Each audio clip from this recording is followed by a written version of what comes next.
Hey guys, Merry Christmas, Happy Holidays, Happy New Year. Thanks for joining me today. My name is April. I go by Ruby Rouge here on the YouTubes. And today I want to share with you my Pan That Palette finale for the month or for the year of 2019. Stay with me next year. I'm going to do something a little bit different next year, and I think it'll be really fun and a little bit more engaging than just watching my progress every couple of months or seeing a progress update. So stay with me.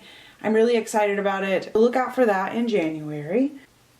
Let's get to the progress. Oops. Yay! So as you can see, I have pan on 1, 2, 3, 4. I am so proud of that. That took a lot of work. These are very large shadows.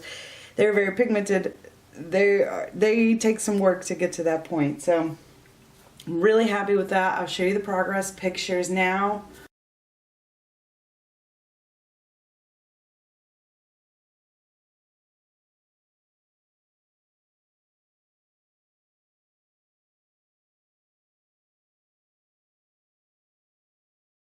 I also want to show you this last one because I think that you can't tell when the lights are shining directly on it, but there's actually a lot of almost pans in here. This pink is an almost pan, the brown is an almost pan, this white in the corner up here is almost pan. So there are a lot of almost pans in this palette. I'm really happy I chose this palette for the past year. I had some ups and downs.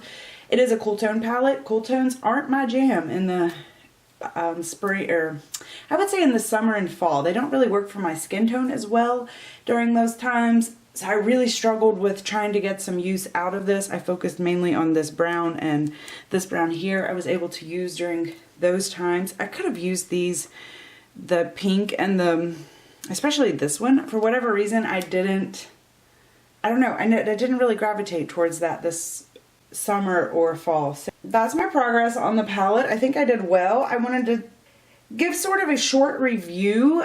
The thing I love the most about this palette is the formula. I love the Viseart formula. It's incredibly versatile. I was an art major in college, and it just really reminds me of my art supplies. It's just basic and it's good and it does anything you want it to. So it's like the creativity and the technique have to come from the artist, but the formulation allows for a lot of different applications. It can be super pigmented, it can be easily blended, it can be barely there, a wash of color. I know a lot of shadow brands do this to some extent, but I found many formulas that dictate how they need to be used.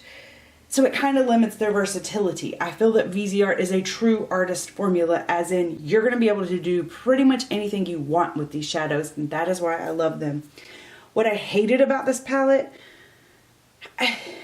hate is a little strong of a word, but what I really disliked about this palette, I really want the newer packaging. I think that these layouts of the palettes like this are definitely geared towards makeup artists. I could see how it'd be useful for them, but as just a regular consumer, I am more excited to start using the palettes that can be used also as singles.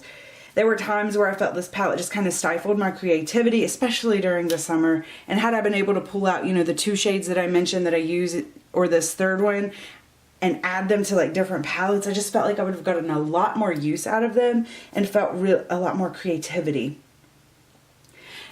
On the flip side of that, it also inspired me because it challenged me to be more creative. So if I were feeling up for the challenge, I felt that it actually inspired me a little bit, but sometimes, you know, you're not always wanting to be challenged. Sometimes you want to just be inspired.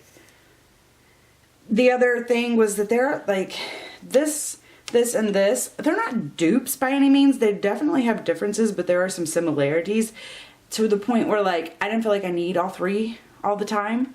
So that would have been nice to be able to pull out and use as singles. Also, this one and this one are very similar. Same thing there. I don't necessarily need to carry around those similar shadows all of the time. Lastly, I went through some photos and I found a few looks that I did that included this palette. I see this palette as a companion palette, so the looks weren't fully created from this palette alone. I always reach for another palette when I use this palette, almost always. I think maybe I've done like 2 looks with just this palette. It's another reason I'm really excited about being able to use them as singles. I think will be really exciting. But I'm gonna leave you guys with those photos going out, and I will see you guys again soon. Thank you so much for watching. I hope you're enjoying this time of year, and I will see you again soon. Bye.